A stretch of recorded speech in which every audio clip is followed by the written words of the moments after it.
Assalamu alaikum. In today's session, we are going to discuss three short theories that explain the process of economic development.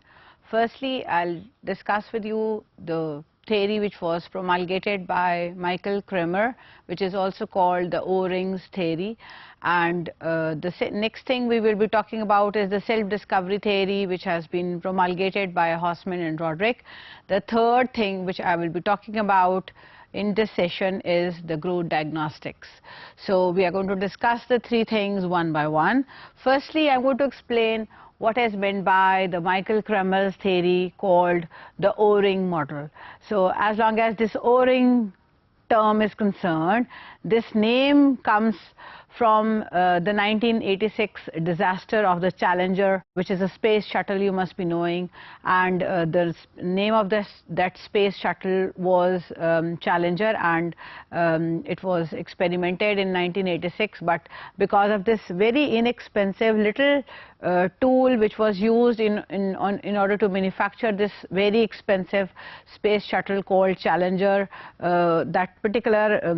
tool which was used in that manufacture is called O-ring, and that was inexpensive and that was not of good quality, and just because of that very little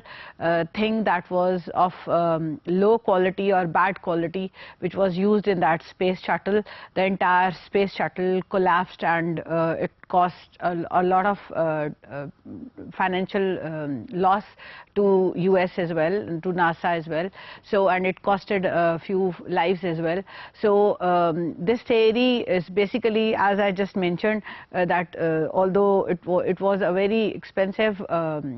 project, but it collapsed because of this little thing which was of bad quality, and the desired results were not achieved, and it ended up in terms of a collapse. Similarly, Michael Kremer has used this concept from this accident and termed or incorporated or named his theory by this particular equipment which was of low quality, and that ended up into a disaster or an accident. That in the developing countries, we observe that whatever production function you come up with, or you pick up any firm or any production unit, and we see that there are strong complementarities among the factor inputs that are used in order to produce something. So if some of the factor inputs or just one factor input is not of a good quality, or it has some sort of problems or issues associated with it, it may result in the overall low productivity or the overall less production level as per this theory goes. So we see that in this model, the production is assumed to be based upon strong complementarities among the factor inputs, and it also takes into account this very famous concept of positive assortative matching. So we observe, according to this theory, that in the production process there is this positive assortative matching. So you must be thinking, what is this term positive assortative matching? So according to this concept of positive assortative matching, we see that the labor force can, for example, be classified into various classifications, or they can be categorized into two various major subsets. One can be of the labor that is highly skilled, and the other group can be classified as a labor force which has relatively low skill. So we see that there is this mechanism that operates in an economy. Whether we are talking about a developed country or an underdeveloped country, we observe that there is this positive assortative mechanism that operates, that always we see that there are firms that involve high skill production operations, and they hire the people that are relatively higher in terms of their skills. So we observe that once we see that there is this firm which involves high level of technology, that will always hire people or labor force that have a relatively higher skill, and we see that there will be a concentration of labor force in that kind of a firm which are having relatively higher skills. On the other hand, we observe that because of this positive associative mechanism or matching process, we observe that the firms that are involved in low levels of technology, or the production firms where the production techniques that are being employed in order to produce something, the skill or the technology involved is low, they will be hiring the laborers that are low in terms of their skills, and once they have low skill level people hired in their labor force, the other people that will be added later on into the same production entity or the firm, they will also be low in terms of their skills. So we over time we observe that the high skilled labor will be concentrated in one place, and the low skilled labor will be concentrated in another, and naturally when the low skilled labor will be concentrated in a certain area or a certain firm or in a certain industry, the wages they will be earning will always be relatively lower as compared to the wages which will be earned by the high skilled labor that are working in organizations or firms or entities where relatively complex technologies are being employed. So this will result in wage differential also, and we observe that within an economy there will be different wages that will be prevailing, and that would be the same if we classify or we analyze the same thing in terms of a certain sector or a certain industry or a certain region or across the countries. We see that even in, like, when we compare countries on the basis of this employment of a high level of technology and low level of technology, or the high skilled labor and the low skilled labor, we see that since in the developed nations the technology used in the production processes is always technically complex and technically higher, so they involve or they hire high skilled labor, and as a result, because they contribute in order to produce a high level of output, and the productivity of these individuals is also relatively higher. Therefore, the wages which they get are always considerably higher as compared to the people who are working in the low profile job or in the organizations or in the production setups where high level of technology is not being utilized. So this kind of a difference in terms of their wage or returns which is observed when we compare between the developed nations and the developed countries, the level of overall wages that are prevailing in the developed nations is comparatively and considerably higher as compared to the overall wages which we observe are being earned by the labor force involved in the various types of production processes in the developing countries. And probably this difference also explains why we observe this brain drain movement of people that have a high level of human capital from these underdeveloped countries towards the developed nations, because whatever things they were doing earlier in the underdeveloped countries, they were able to generate low levels of income, but if they move to some developed nations, even if they continue doing exactly the same thing what they were doing earlier when they were in the developing country, they tend to make up more money relatively, or they generate more higher levels of income as compared to what they were getting, the same individuals were getting in the developing nations. And because of this difference, we observe this movement of people from the less developed countries towards the highly developed countries or the developed nations. So as long as the implications of these strong complementarities in the factor and inputs that explain the production function is concerned, from this model we derive a number of important implications, and these implications include some very important things also which can be used as essential points that can be employed or that can be used for for the policy making by the governments in the developing countries. We observe that wherever high levels of technology will be used, they will be involving people who are having higher skills. So naturally, when the people having higher level of skills will be working for an organization, they will be able to work or absorb a high level of technology, and as a consequence, as a result, they would be able to generate higher level of wage. So if suppose in a country, the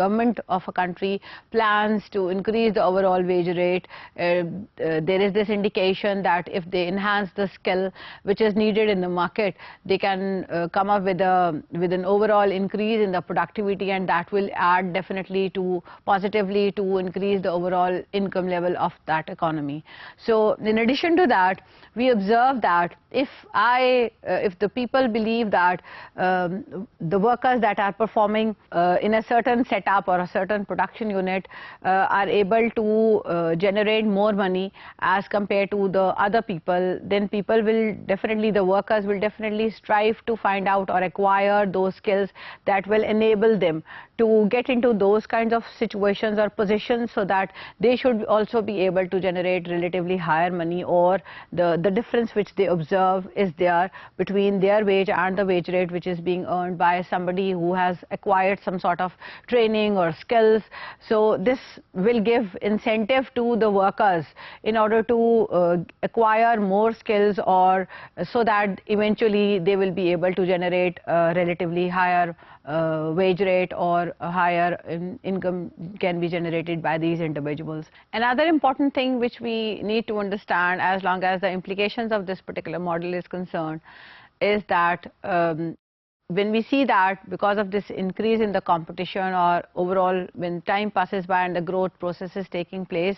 the wages of individuals increase at an increasing rate. So we see that the wages in the higher skilled production units will be relatively or considerably many more times as compared to what we observe in the low skilled production functions, or the entities or the firms that have are hiring people or laborers that are low level, that are having low levels of skills. So we observe that over time, because the wages increase with an increasing rate, the wages that are prevailing in this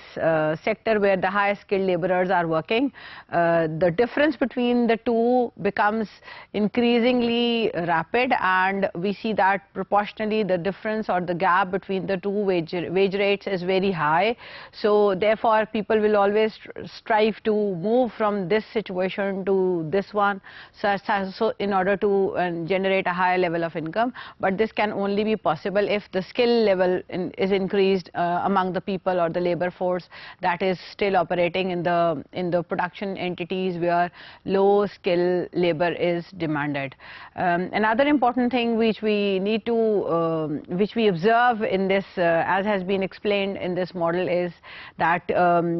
if there are two workers and they are having the same skill, but one is working in the high skill firm and the other is working in the low skill firm, the person, we are assuming that the skills of the two individuals is exactly the same. But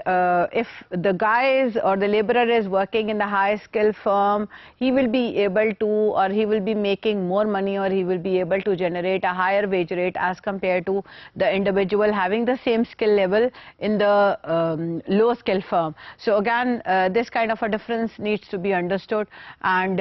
according to this model we see that eventually the overall productivity level can be increased by making people aware that they will be able to generate more money if they enrich themselves in a higher level of skill. But at the same time we observe that because of this presence of complementarities in the factor inputs of the production function, there are sometimes the presence of these low productivity bottlenecks that prevail in the low developed economies or the less developed countries. And these bottlenecks have multiplicative effects on the other production levels or the other production setups, and the presence of these kinds of bottlenecks eventually reduce the incentive for workers to invest on the skills, because the overall expected return is lowered because of this bottleneck. So if the bottleneck is present, people get reluctant in order to spend on improving their skills, because they are stuck in a low skill firm, for example, and the skill level of an individual supposedly is relatively higher, but because of these rigidities in the low skill firm payment program and the high skill firm payment, the gap is there in terms of the wages which are being earned by the individuals. So if they get trapped in this low productivity bottleneck, again they will be able to continue with this with earning low levels of wage, and that may give or provide disincentive to people, and they would spend lesser on their skill enhancement activities, because eventually they know even if they come up with a high level of skill, they would be able to generate less money. Why? Because they are involved in this low skill firm where the wages are considerably lower. So the next thing which I'm going to discuss, again, as long as this Michael Kramer's model is concerned, we are basing our entire discussion on the assumption that there exists this complementarity. So if in the whole of the production function, one factor is not of a good quality, eventually that will result in the overall bad earnings or low quality of the entire production function. And we also observe that there is this difference in the wages that would be because of this clustering of the high skill and the low skill laborers, and eventually the gap between the wage of these two types of people will continuously rise, and that will also, that explains why we see that with time in the underdeveloped countries the income inequalities rise, because of this perpetual difference in the wage which is being earned, or the wages that are being offered in the high skill firms and the low skill firms. So they continue in high skill firms, the wages are continuously higher, as long as the low skill firms, the wages perpetuate to be lower as compared to the people who are engaged in the high skill firms, even if we see that the laborers in the two types of setups have exactly the same level of skill. So the next thing I'm moving on to is another contribution which has been made by two very famous development economists, and they are named as Haussmann and Roderick. So they have come up with this concept of economic development as self-discovery. So they have explained this particular model in terms of three building blocks. So according to them, when we are dealing with an underdeveloped country, we need to see that there is this uncertainty about different types of products that can be produced in an economy. So they say that if for the production of a certain type of product, there is this uncertainty that there may be a possibility that we will be able to produce this type of a product efficiently, and it will help us in generating more money or more profits. So this kind of a probability or uncertainty, if is prevailing in an economy, then people may spend or invest in the production of these kinds of products. So there may be a possibility that it clicks or the concept becomes a success. So we observe that these kinds of things may end up in a disaster, or they may also end up in terms of a success. For example, I'm going to take the example of India. In India, we observe that over the last so many years, they have started spending on the information technology, and as a result of this investment on the information technology, they have developed a Silicon Valley of their own. And although beforehand, when they were planning to invest on the information technology in India, they were not expecting that it will be eventually a huge success, as long as the profits that will be generated are concerned. But the overall outcome was unexpected for the Indians who invested in particularly in the information technology at that time. So that grew rapidly, and we observe a dramatic improvement or a dramatic success of this particular sector. And this indicates that because since we are dealing with underdeveloped countries, and there are uncertainties attached with any different types of production ventures, so there may be a possibility that if the production of a certain type of a thing or a certain type of good becomes a success, then we need to move on to the second block according to this model. And the second block says that there is this need for local adaptation of that particular concept or that particular good, which appears to be a success in the initial stages. So once the local version is adapted, the technological innovations can be brought in, so that like by utilizing whatever is available, what type of resources are available, that can be utilized in the generation or the production of that particular thing that turned out to be a success. Later on, again, this local adaptation in terms of the production of that particular product will lead to further expansion, and then that contributes significantly in overall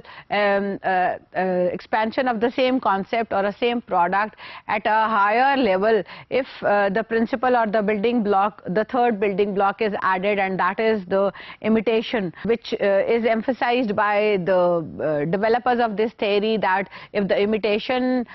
is rapid, then the economy is going to definitely benefit a lot from this successful concept. So again, I'm going to take the example of India, that since they came up with this investment on the information technology that turned out to be a success, then according to this model of self-discovery, they need to, once they have discovered that although in the beginning there was this uncertainty, they didn't know that whether this concept is going to be success or a failure, then once they materialize or they come up with this information that this has turned out to be a success, then they need to move on to step number 2, and that involves adaptation according to the local situation or the local scenario. They need to develop those kinds of technologies which are going to utilize the local resources fully or in a better way, and expand the same concept further. So the third block, which is later then added into this discussion, is the rapid imitation of the same concept. So if that is carried out, then it would certainly help in generating more money, more profits, and more employment opportunities, and that concept will expand, and that will definitely contribute to overall expansion of the income and other macroeconomic indicators that are considered to be essential for the economic growth in an economy. So this was the self-discovery model. The next thing which I am moving on to is another very interesting contribution, and this particular model was promulgated by 3 individuals. The names of these 3 individuals are Haussmann, Roderick, Velasco, and they came up with this framework in which they have kind of explained that the economy may not be growing because of these factors. So they have come up with a framework in which they have enlisted the possible factors that can contribute in slowing down the process of growth in a certain economy. And again, we can identify, based upon this framework which has been given by these 3 individuals, that if a certain thing is limiting the pace of growth, or if a certain factor is there and that is causing the growth process to slow down, or even to this extent that we see that the growth process has stopped because of this particular aspect or this particular factor, in this framework they have also come up with explanation of a number of elements or components or factors which then explain that these are the reasons which bring in or cause this particular variable that has eventually caused the growth process to stop or to slow down. So based upon those elements which have been identified by them, we can actually diagnose that in a certain economic situation or in a certain economy, these could be the elements or the factors that are contributing in slowing down or stopping the growth process. And if we work on these factors, we can help the economy to grow, or we can fasten the process of economic growth taking place in that economy. So there are certain important things that are explained by this model. The most important thing that is highlighted by this model is that one size does not fit all. That means that we cannot say based upon this model that there is just one type of policy or a certain type of policy mix that can be employed in order to expedite the process of economic growth in all the developing countries. So every single country has its own dynamics that need to be explored, and because of this, the framework that has been developed by these three individuals, we can categorically identify that out of these so many factors that can influence the process of growth in an economy, these are the factors that are slowing down or are operating in this context. And how we can overcome this factor, again the explanation is there, which helps us in further exploring or expanding on it, or help those elements help us in at least like kind of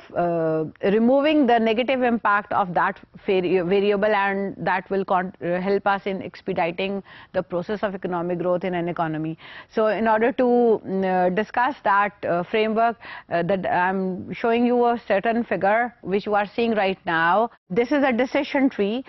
which has been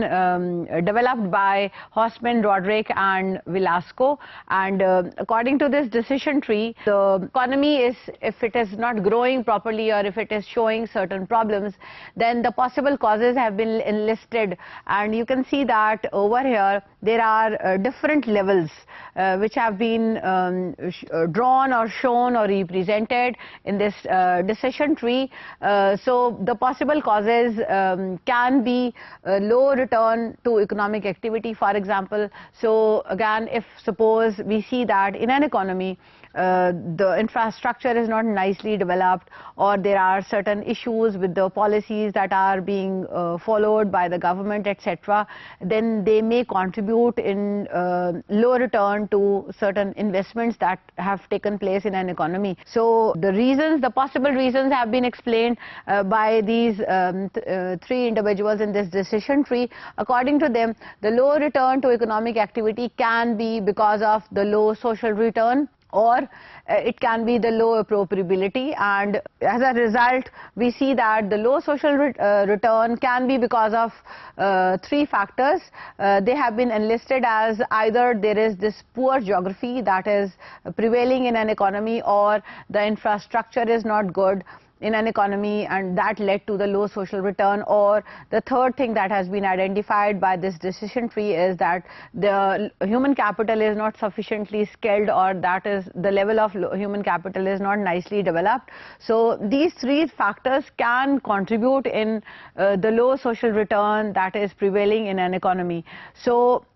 suppose if we in a certain country we are experiencing a situation in which low social return or low private return has been earned. So since the possible reasons to this issue or to this problem have been enlisted, so one can nicely figure out and come up with a nice policy that can help us in alleviating the negative impact of any of these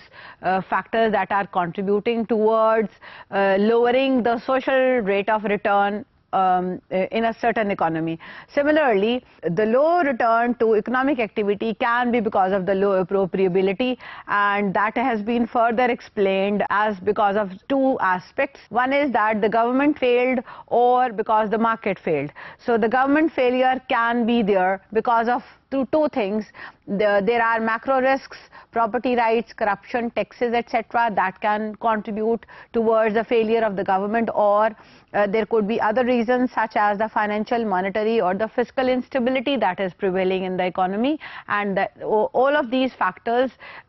together or separately can influence the government to fail. Similarly, the factors that can cause the markets to fail include the information externalities, which can be identified as self-discovery, which we just discussed earlier. The theoretical contribution that we have just discussed, explained by Haussmann and Roderick. And the other factor that can contribute towards the failure of the market is because of the coordination externalities. So again, if there are some problems, as long as the coordination of the factors that make up the entire market, then again it may result in the failure of the market. So another possibility of low growth in an economy has been explained by the second branch of the decision tree, and that includes that there may be high cost of financing, or when you are interested in borrowing in order to make investments, the cost is very high, and this has been explained because of two factors, and these two factors include the bad international finance or the bad local finance. So if there are complications as long as the financing from the external sources is concerned, or there are issues with the provision of the domestic resources of funding, then they both separately or individually can contribute towards the high cost of financing. So if the financing cost is very high in an economy, again it will be having trouble with the process of economic growth, and this particular problem may reduce or retard the growth process in an economy. And again, as long as the decision tree expands further, it says that if you emphasize or try to understand the reasons that can contribute towards the bad local finance, there are two factors that can contribute towards this. One is that either the domestic saving is very low, or the intermediary section or the intermediary sector or the financial intermediaries are not performing in a better way, or they are not developed at all. So any of these two factors can contribute towards the bad local finances, and bad local finances will contribute to the high cost of financing, and the high cost of financing will eventually slow down the process of economic growth in an economy, or explain why in a certain economy the growth process is not very fast, or the economy is not moving properly. So as long as this particular model is concerned, it says that when you are talking about the development process in an economy, if it is a developing economy and it is experiencing certain issues, based upon this decision tree, one can figure out the responsible factors, and then once the responsible factors have been identified, the reasons to those factors can also be figured out by consulting this particular decision tree, and that can help us in pinpointing the reasons or the factors or the things that are contributing problems in slowing down the overall process of economic growth in an economy, or that is not letting the economy to develop properly. So once those factors are identified, then it becomes relatively easier for the governments to channel the resources towards the development of those areas and to expedite the overall development process. So as a case study, these three individuals then later on took the information from three countries, and they analyzed the overall performance, and they applied this decision tree on each of these three countries in order to identify first that what are the factors that are contributing in slowing down the process of economic growth in these countries, or the factors that explain the underdevelopment in each of these three countries. So firstly, I'm going to discuss the situation of El Salvador. So this has been explained by these three individuals that they have tried to understand why the country is not nicely developed, and they have come up with this concept that the country is constrained by a lack of productive ideas. And another important thing is that in this country is that the investment is not there. People do not have enough money in order to invest, and the productive ideas are also not there. The only types of production or the economic activity overall in this country is exclusively based upon the production and the export of primary commodities such as cotton, coffee and sugar. And as long as evaluation of this country in terms of the self-discovery is concerned, the level is very low, because they have not identified what are their areas or what are the different types of ways in which through which they can generate more money and make up investments. And again another area that has been identified as weak is the low investment level in this country. So based upon this growth diagnostics, they have come up with this conclusion that if in El Salvador the country or the economy wants to improve upon their economic conditions, they need to generate some investments, some funding, some sources of money from where the money can be brought in, and that can be done by lowering down, by telling people to save more and lowering down the overall taxes, and by giving incentives to the people so that they can come up with nice and productive ideas as long as the utilization of the available resources are concerned, and the adaptation of the technology so that the resources that whatever there are available in this country can be efficiently utilized, and the overall expansion process can take place. Switching over to the next case study, the next country which they took into account as a case study was Brazil, and applying this growth diagnostics on this economy of Brazil, they have come up with this information that a major issue that is being experienced by this economy is that the financial sector is not fully developed. It is experiencing several constraints, and people are not having enough credit and enough loans. As a result of this identification of the problem which is prevailing in Brazil, they have come up with the solution that there needs to be the state needs to be intervening in developing or in enhancing the financially viable facilities for the people, and they need to work upon this, giving incentives to the people so that they should provide more credit to people, and the financial sector needs to be improved upon as well, so that the overall economy should move properly. And this can also be done by increasing the domestic savings in Brazil. The next example that has been taken up by these individuals is of Dominican Republic, and again they say that there are these two key areas which can generate a lot of money for the country, and those two key areas are the tourism and the low level of assembly manufacturing. So if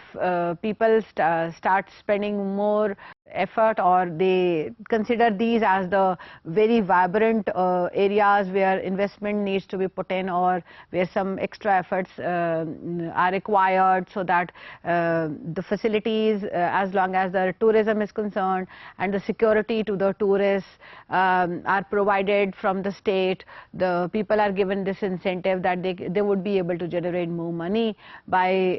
enhancing more upon this tourism, or if the people who are linked up with tourism start giving this particular aspect a little bit more significance, and they start investing more on enhancing the overall quality of the services that are being rendered for as long as this tourism is concerned, they can improve upon significantly. Similarly, as long as the assembly manufacturing is concerned, that can also be emphasized, the significance can be emphasized by the government, and some tax holidays or some subsidies can be provided that will certainly help Dominican Republic to expand further, and the growth process can be can be expedited significantly in this country as well. So we discussed three things majorly, three types of growth theories in this discussion. Firstly, I said that we discussed the Michael Kramer's model, which emphasized upon the significance of complementarities of the factor inputs in the production function. Then we moved on and we said that there is this significance of self-discovery, that we need to identify, although the uncertainty is involved in, particularly uncertainty is higher as long as the less developed countries are concerned, but we need to see that wherever the concept clicks in the underdeveloped countries, we need to put more emphasis on the development of those concepts where we see some sort of profitability taking place, and then it is recommended to adapt the production techniques according to the situations that are prevailing in an economy. So for example, if people advocate that the concept or the technology of labor intensive production techniques is recommended for all those countries that are less developed but they have higher levels of population in these countries, again this is not recommended, because one size does not fit all, and there may be differences as long as the skills of these laborers are concerned, or the natural conditions or the natural resources that are there in a country is concerned. Again, we need to see that what type of natural resources, what type of skills, what type of cultures, what type of demands are there, and we need to adapt the technology even if it is imported according to the local circumstances, the domestic situations, and then we need to imitate it so that it should expand and a larger proportion of the total population gets benefited from this kind of an activity. So the third thing we discussed was another model, and that emphasizes upon the growth diagnostics. So they have come up with a decision tree that helps us in understanding or identifying the different types of variables that can be considered responsible for slowing down the growth process in an economy, and then they have also identified certain factors, certain elements that can be considered as the solutions or the reasons that are contributing towards enhancing those variables, and those variables are eventually slowing down the process of economic growth. So the entire growth diagnostics will vary from country to country, and what type of situations are prevailing in an economy, that should be accounted for, and this decision tree needs to be implemented in the context of these countries in order to come up or identify that these are the factors that are contributing in slowing down the process of economic growth in an economy, and then by looking at the elements in which those variables have been broken into in the decision tree, we can help to control the negative impact of these variables so that the underdevelopment could be eliminated and the growth process can be expedited in these countries. Since we have been emphasizing a lot on the complementarities in this whole session, it is essential to understand the concept of complementarity in terms of some real life example. So the thing which I am going to discuss with you is a case study which is based upon the performance or the economic growth and the expansion of China. So the title of the case study, recognizing the significance of this magnanimous or the magnificent performance of this particular country over the last few years is concerned. The title of the case study is Understanding a Development Miracle, China. So we need to firstly see how, in terms of the macroeconomic variables, we see that China has grown. So if we look at the time period from 1978 until 2008, we see that China has consistently grew with an average growth rate in per capita income of 9% per year. So this is something which is incredible. So for almost 30 years, we observed that the economy grew with an approximate average increase in GNI per capita of 9% per year over a long span of time starting 1978 to 2008. So another important thing which we observe as long as the economy of China is concerned, that we observe dramatic reductions in poverty in this country. So according to an independent study conducted by World Bank, in China the number of poor were 53% of the total population in 1981, which fell considerably low to just 8% in 2001. So we observe a significant fall in the overall poor people in China within a short span of time, from 53% to 8% in between 1981 to 2001. So you must be thinking, and the whole world is inquisitive in knowing the reasons or the factors that contributed to this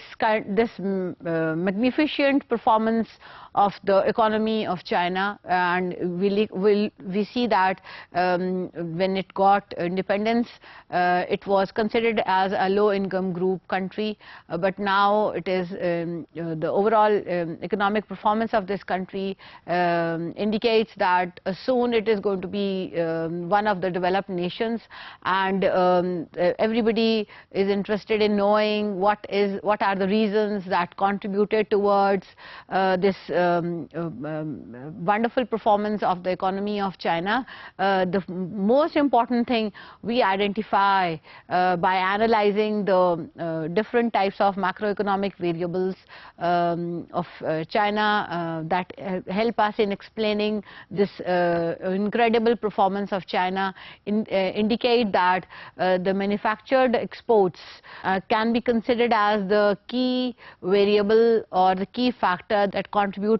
towards this incredible improvement in the overall economic variables or the economic performance of China. And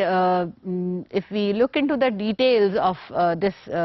increase or improvement in the manufactured exports of China, we see that of all the so many factors that contributed towards this significant improvement in the manufactured exports of China, that eventually contributed in significantly raising the overall income level and the employment level and reducing the poverty levels in this country. We see that there is this impact of regional demonstration. So if you look at the map of China, you will see that the immediate neighborhood, in the immediate neighborhood we find Japan, Hong Kong, South Korea, Taiwan, etc. So all these countries got into this phase of high development because all of them strictly followed this policy of export-oriented industrialization. So China, following the same as was being done in almost all the neighborhood countries, it also focused considerably upon this export-oriented production or export-oriented industrialization in its country, and that contributed very significantly in expanding the overall growth or in expediting or in fastening the overall growth process in this country. In addition to this policy which was export-oriented industrialization followed in China, there were a number of other factors also that played a significant role. And we know that the population of China is the largest in the world. So in order to control the size, the growing size of the population, they adopted this one-child policy in China. And at the same time, we see that the overall education and the health sectors were improved considerably. And this fall in the fertility rate because of following this one-child policy, all these things together contributed significantly in improving the macroeconomic variables in this country. So we observed that the theme of today's class or today's session was complementarities. So we observed that if we account for all the different sectors that in which the economy of China is split into, we observe that the overall economic performance or overall improvement in all the sectors contributed significantly in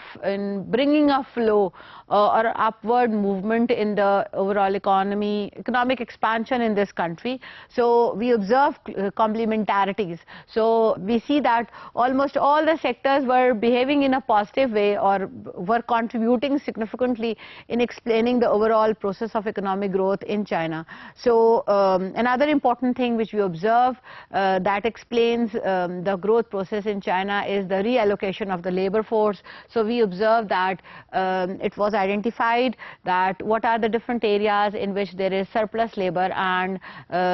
labor was moved or on personal reasons, based upon personal reasons, or they were told by the government that in order to get a higher wage rate or get a higher income level, they need to move from the low productive areas, the agricultural sectors where the subsistence agricultural activities were being followed, towards the modern sector or towards the manufacturing sector, so that they should be able to earn more or higher levels of income. Another very important thing that was followed by China that explains this significant growth process in China is the initiation of this concept of TVEs, which is the township and village enterprises. So the Chinese government came up with these reforms in the late 1970s and mid 1990s, and they advocated the significance of establishing and setting up the township and village enterprises within those areas where large concentration of population was available. So the local investors were motivated to set up the enterprises in the villages or small townships, and that helped considerably in generating the employment opportunities for the people who were residing in those villages and townships, and they were doing low skill jobs, or they were associated with the subsistence agriculture. So once they got into this small enterprises which were set up within these local areas of townships and villages, the problems that are associated with urbanization were controlled to a greater extent, and the people were provided employment where they were already residing. So that considerably improved the overall employment situation and the income situation, and that also led to a considerable fall in the overall poverty level, because we know that most of the poor people are concentrated in the rural areas or in the villages. So since they came up with this concept of the township and village enterprises, which were set in villages, in small townships, the people who were located and situated living in those areas were given employment and they didn't need to move from their own villages towards some other areas, and they were able to sufficiently increase their income levels, and that motivated other people also to invest in the same, and the local investors were further promoted and they were encouraged and they were given incentives by the government, and that also led to further expansion of this concept. So in the beginning, the control of these TVEs was with the government, but later on, when the firms got developed to some extent, then the private investors or the private owners were given the authority to run the way they want to run these enterprises the way they want to, and the influence of the government was minimized. So another important aspect that helps us in explaining the overall expansion or the growth process in China are the very successful land reforms that were implemented in this country, although we see the certain limitations also that were, or the problems that faced by China, and it faces a lot of environmental issues because of this huge body of population that is residing in China, and when the economy started growing, we also observe in certain areas there is this middle income trap as well, but somehow we observe that as long as the growth process that has taken place and that is still taking place in China is concerned, we see that real development is possible. and this is something which is doable and which is achievable as well, and China is there. That helps us in understanding that if all the different types of sectors are simultaneously grown and focused upon, and they work together, this principle of complementarity helps in reducing the problems, the negative impact of all the different types of rigidities and problems, and a high level of economic growth can be achieved, as we see that this has happened in real terms in China.